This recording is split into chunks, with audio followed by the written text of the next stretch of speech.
There is no doubt Bo Horvat has energized the New York Islanders. We'll break down his impact in their 4-0 win over the Seattle Kraken. All that and a lot more on today's Locked On Islanders podcast. Your Locked On Islanders, your daily podcast on the New York Islanders. Part of the Locked On Podcast Network, your team every day.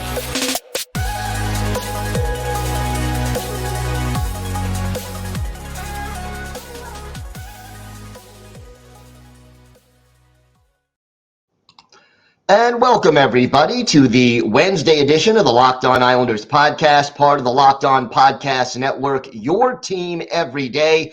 Thank you for being part of the Locked On Islanders family and for making Locked On Islanders your first listen every day. We are free and available on all platforms. This episode is brought to you by FanDuel Sportsbook, official sportsbook of Locked On. Make every moment more. Visit FanDuel.com/Locked On today to get started. So much to get to after the Islanders' 4-0 win over the Kraken. But first, if you've got something Islanders related on your mind, if you have a question, a comment, maybe a topic you'd like us to discuss on a future show, feel free to send us an email. The email address, lockedonislanders@gmail.com, and we will get to some emails later on in today's show. And if you leave your first name and where you're from, we're happy to mention you on the program when we discuss whatever it is that's on your mind. You could also follow the show on Twitter at Locked On Isles, and you could follow me, Gil Martin, on Twitter at Ice Wars, NYRVSNYI. We'll keep you up to date on all the latest Islanders news, notes, and happenings, and I am live tweeting during nearly every Islanders home and road game, so join me for some instant insight and analysis. And it's always great to interact with Isles fans, game time or anytime. Wow. Islanders downing the Seattle Kraken 4-0. Remember, the Kraken came into this game in a four-way tight race for first place in the Pacific Division. And the Islanders came out and played one of the better games we've seen them play all season. And, I can't remember the last time I could say the following things. Number one, with the exception of maybe the first 4 or 5 minutes of this game, the Islanders played sound positional defense throughout. Number two, all 4 lines were creating quality scoring chances, and that is a big deal because the last time the Islanders scored 4 goals in a game, what do you have to go back to? January 3rd, was it, or 2nd or 3rd, against Vancouver in Vancouver when they scored 6. And in so many of the games, even the last 3 wins, it's been 2 goals, 1 goal, no goals, but 2, 2, 2. 4 is a big deal, and you get the feeling it could have been more if they needed it. And to me, that was a great sign. Now, before this game even started, we found out Alexander Romanov would not play for what the team described as personal reasons. So what happens? Samuel Bolduc steps in, gets his first NHL goal. And, oh, by the way, it also turned out to be the game winner because it put the Islanders up 1-0, and they didn't give up any goals.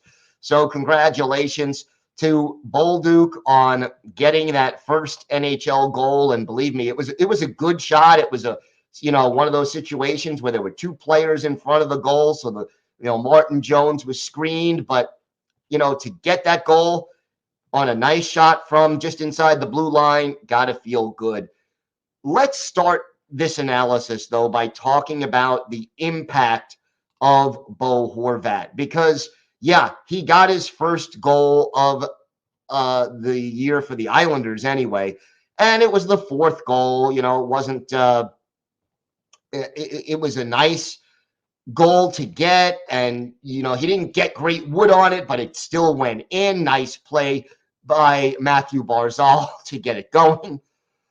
Excuse me. But the key to me, when I break it down, it is too soon to say what the long-term impact of Bo Horvat is going to be, both this season and, he has got 8 more years left after this season where he is going to be on this team and be one of their top 6 forwards. But what we've seen so far, first of all, there's a different energy about this team since the trade. And again, yeah, it's been 2 games, so you can't draw long-term conclusions, but certainly there was a different buzz at the arena tonight. You could hear it before the game, during the game, in the stands, and the team just seems more energized. It's almost like this trade by Lou Lamoriello to get Bo Horvat, number one, addressed a lot of the Islanders' needs for more goal scoring, but number two, it was also, in a lot of ways, an emotional vote of confidence by management and the front office in the players that are on this team. Now, we don't know yet whether or not that's well-founded, but it turned out to be something that the team responded to in a good way. And you could see the increased energy and effort by all the players who were dressed for this game. And Matthew Barzal was also energized. We are seeing him, for example, on the Horvat goal, which he got an assist on. He is being more aggressive on the puck. He gave up less turnovers in this game, didn't skate around, was credited with no giveaways, but digging for pucks in the corners. Now, before Horvat came, he was playing center, so he's not along the boards as often, but Barzal is being more aggressive. He is doing the little things that he couldn't or wouldn't always do before Bo Horvat's arrival. And then I think the other big area that we've seen Horvat have an impact on, and it was definitely noticeable last night against the Kraken, the face-off circle. You look at the Islanders, they now have 3 really strong face-off centermen, and really 4 because Casey Cizikas is usually good. Now, he didn't have a good night last night, only going 2 and 6 out of 8 draws, but the other 3, Bo Horvat, 10 wins in 15 draws. Okay. J.G. Pageau, 9 in 13. Brock Nelson, 8 in 11. You have those 4 guys as your centers. You should be winning 53, 54, 55% of your draws fairly consistently. You get possession of the puck. That makes a big difference. How many times over the course of this season have we seen, especially in the Islanders zone, the Islanders give up a goal right off the faceoff? You put Bo Horvat or J.G. Pageau in the defensive zone, taking those faceoffs, you're going to win more often than not. That's going to cut down on your goals against. And on the flip side, it's going to increase your goals for, because some of those goals are going to come right off of faceoffs as well. So, in those 2 ways in particular, early on, we have just seen the way this team has responded. And I think it's sort of like a perfect storm, at least it was against the Kraken, where there's a ripple effect throughout the lineup. Anders Lee, Brock Nelson, and Kyle Palmieri, Nelson was the only one of the 3 that had a point in this game, although the line was out there for the goal by Bolduc. But, they don't have as much pressure on them offensively now that there's another line that is starting to gel and that other teams have to be aware of. For a while, it looked like J.G. Pageau had broken his 15-game goal slump, but later his goal was changed to Zach Parise. And so 2 assists for Pageau, but no goals in this game. So the goal slump continues, but a solid effort. And 3 out of the 4 lines scored at least 1 goal in this game. And that, to me, is impressive, with the Pageau, Parise, Holmstrom line being a +2. Even the 4th line, where Hudson Fasching played really strong, they were getting scoring chances. Zizekas going to the net, creating chances. Fasching had 3 shots on goal. Matt Martin was making good plays. This was a total team effort, and part of that is due to the ripple effect of the energy this team has fed off since the trade was made. We have got more to discuss on this episode. We'll talk about our unsung hero of the game. We'll talk about the GOAT of the game. I don't even know if there is one. And we will, of course, further break down some of the spectaculars from this one. We've also got our farm report and some of your emails. So lots to get to on this episode of the Locked On Islanders podcast. Today's episode is brought to you by FanDuel Sportsbook. This year, the only app you need at your Super Bowl party is FanDuel, America's #1 sportsbook. We're really excited about our new sports betting partner for Locked On because they're the #1 sportsbook in America, FanDuel. And if you're new to FanDuel, that's even better because they have so many great features that make betting on sports fun and easy. Download the FanDuel app now so you can bet Super Bowl 57 with a no-sweat first bet. You'll get up to $3,000 back in bonus bets if your first bet doesn't win. FanDuel lets you bet on everything from the money line to point spreads to who will score a touchdown. The FanDuel Sportsbook app is safe, secure, and super easy to use. And best of all, you can get paid your winnings instantly. So join FanDuel today at FanDuel.com/lockedon, one word, to claim your no-sweat first bet on Super Bowl 57. That's FanDuel.com/lockedon. Make every moment more with FanDuel, official sports partner of the NFL. Whew, wow, what a game, and just a great feeling to see this team play with enthusiasm and energy and grit, and to play smart positional hockey. You know, you look at the final statistics and the shots on goal, well, the Islanders were outshot 31-27. But when you look at the shot chart, I'm counting 5 shots, maybe 6, in the really high danger areas by the Kraken, and about 9 or 10 by the Islanders, and 3 of the 4 Islander goals coming from those high danger areas. The Islanders did a great job of keeping the Kraken on the perimeter, not letting them gain the zone with speed, and it really did make a difference. Ilya Sorokin, spectacular as well. 31 saves, back-to-back shutouts for Sorokin, and that is a very good feeling for this Islanders team. And yeah, I just am very pleased with the overall performance here by the New York Islanders. Now, we got some emails, so I did want to certainly address those. And it is great to always hear from our listeners. So first we have Nathaniel in Arkansas, and he says, "My name is Nate, and I'm from Arkansas. I have a gut feeling that Lou is going to make one more big move here soon. I do believe Wahlstrom is going to be available for trade depending on his health status. Bailey and Pajot, and more surprisingly than most, Ryan Pulock, with our 2 first-round picks possibly unavailable to trade. I do believe Timo Meier and Cam York are going to be players that we can possibly go after. A puck-moving defenseman and a sniper is what we need. Moving at least Bailey and Pulock or Pajot will clear our cap space enough to extend Sorokin and extend one of those 2 players.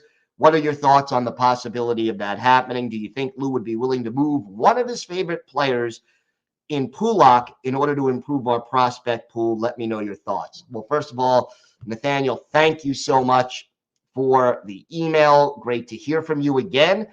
And I think you're right when you say that Lou is going to look to make another move. The only thing is, I don't know if he has the ammunition to pull off a blockbuster like a Timo Meier. The thing is that a team like the Sharks and any other team like, the Coyotes with Chychrun, or any team that is the Blackhawks who have Patrick Kane and Jonathan Toews, they're looking for young players and prospects and draft choices. So offering them a Bailey and a Pajot and a Pulock, even though Pulock is a great player and could help them now, it's not what they're looking for. They're looking for those young players and those draft picks. And I don't know if the Islanders have what they need to pull that kind of a deal off. Now, the other factor is this.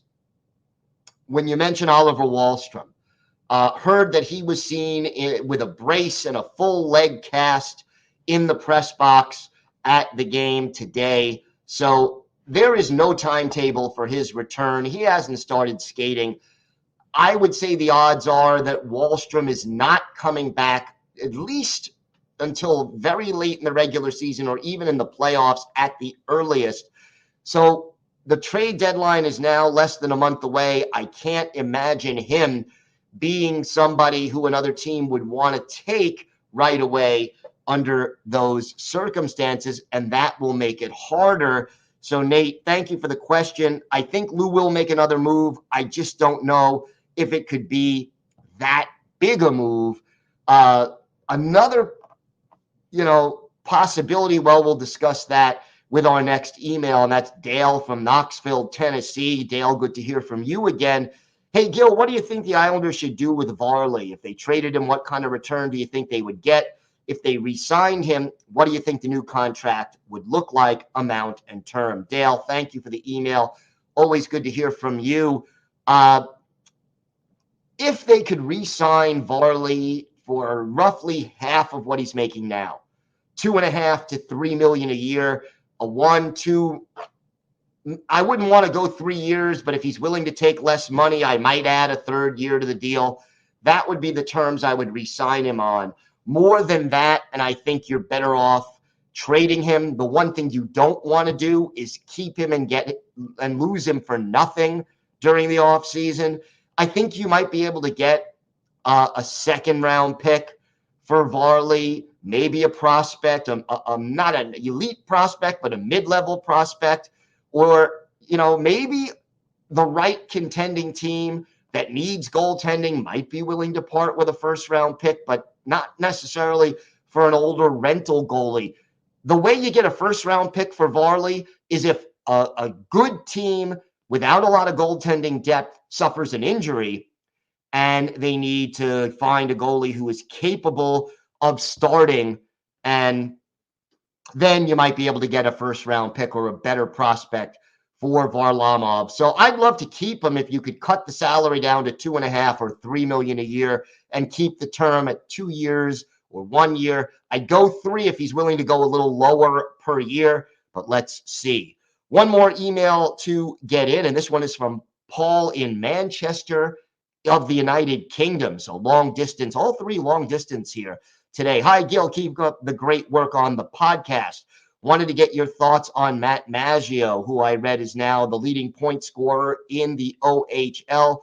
How good do you think he can be, and how long before he is NHL ready? He could be used as a big piece in a trade, although I personally like to see him develop in the system and be a part of a more exciting young forward group. So Matt Maggio, I love what he's doing this year. And I think he has some potential. I do. The thing about Maggio, I do think he's at least a year or 2 away. He's only 20 years old. He's not the biggest guy, 5'11", about 185 pounds, give or take. So, he's not the kind of guy that is going to really bowl you over with his physicality. He was just drafted a year ago. I think there is a good possibility as a winger that he could be here in, let's say, 2 years, but he's still in juniors. And I think for Maggio, the most likely thing is he finishes this year in juniors, goes up to Bridgeport next year, and then ends up with the Islanders, hopefully maybe late next year or early in 2024, 2025. So that's my take on Matt Maggio, and I'd love to. I don't know what you can get back for him yet at this point because of his being a couple of years away, but maybe a team that's looking for prospects might be willing to acquire him as part of a deal. But the way the Islanders prospect situation is, and it's pretty bare, I would like to see them keep him and develop him, as you said. So thank you to Paul in Manchester, UK. Appreciate that. We've got more to get to. We've got our Islanders birthday of the day. We've got our farm report, and we have our unsung hero and GOAT of the day. So all that and more still to come on the Locked On Islanders podcast. Today's episode is brought to you by Built Bar. If you're looking for a delicious treat but don't want all the fat and calories, then you got to try a Built Bar. What makes Built Bar so good? Well, for starters, they're all covered in 100% real chocolate. That's right, real chocolate. And you're going to love these flavors: peanut butter brownie, churro, coconut almond, my personal favorite, cookies and cream. And look, the macros are incredible. Only 130 calories on average per bar, just 4 grams of sugar, but they pack a whopping 17 grams of protein. Now, we've been talking to you about Built Bar for a while, and we've told you can go to built.com and order a box, and that's still true. But now you can also head to your local Walmart or Sam's Club and just walk in and get a box. So head over to built.com, Walmart, or Sam's Club and check out the protein bar that tastes like a candy bar, Built Bar. All right. Farm report time as we talk all things Bridgeport. Not the best week last week for the Bridgeport Islanders. They had 2 games, losing the first one to the Hershey Bears 4-1 on Friday of last week. And the only goal for the Islanders in this one, Chris Terry potting that one. Jakub Skarek, 25 saves as he started for the 4th straight game. But wasn't enough as the Islanders lose 4-1 to Hershey. Then on Saturday, a 5-4 overtime loss in that one to the Springfield Thunderbirds, that one on the road. But a goal and an assist for William Dufour, 3 assists for Dennis Chalowski. So those were some good performances there, and 34 saves for Corey Schneider, and it was good to see him back in there. And the Bridgeport Islanders, 2 of their goals coming on the power play, 6 for 6 on the PK. Eric Brown had the other goal for Bridgeport. So not the best weekend, just the 1 point out of a possible 4 for Bridgeport, and they now fall to 7th place in a very tight Atlantic division right now. 9 points separate 3rd from last place in this division. So one little hot streak and Bridgeport is right back in the fight. Now, they also did have the AHL All-Star game. Samuel Bolduc was supposed to be one of the Islanders' representatives, but he was called up, as we mentioned on the show on Monday. But Ruslan Iskakov was representing, and he did pretty darn well during the skills competition, had 2 goals in the 3-on-3 All-Star Challenge, which was on Monday.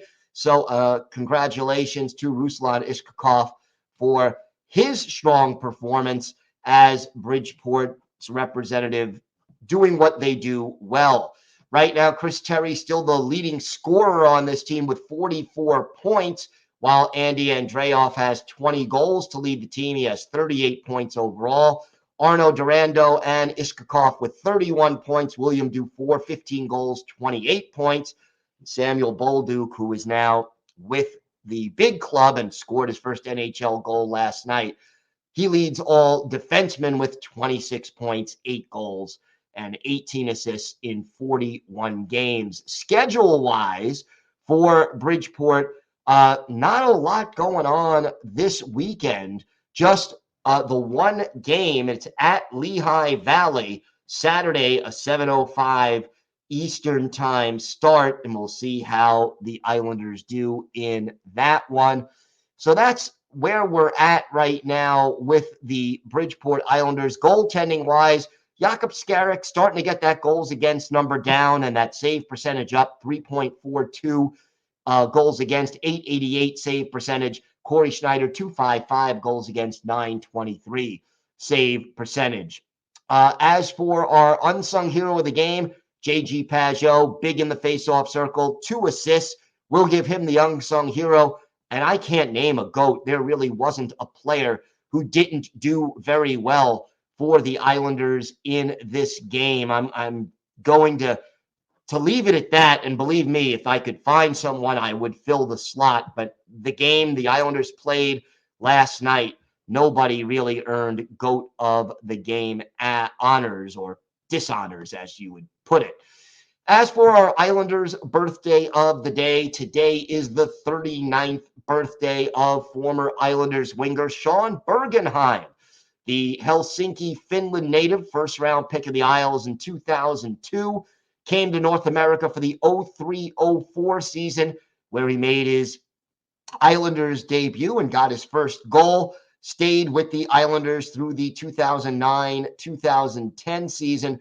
15 goals was his max in 08-09 in just 59 games. And Bergenheim had good speed, was a good skater, but realistically, a solid third liner in the NHL.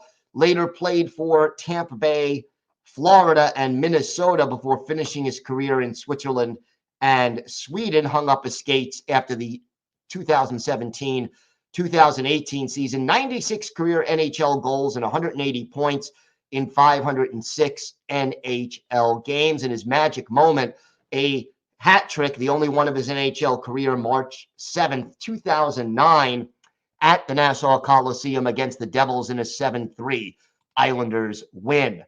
That's going to do it for this episode of the Locked On Islanders podcast. We'll be back tomorrow with the latest Islanders news, notes, and happenings, and a preview of what promises to be an emotional game Thursday against the Vancouver Canucks. So Anthony Beauvillier against the Islanders, Bo Horvat against his former team. Should be a great one. Until then, stay safe, everybody. Have a great day. And of course, let's go Islanders.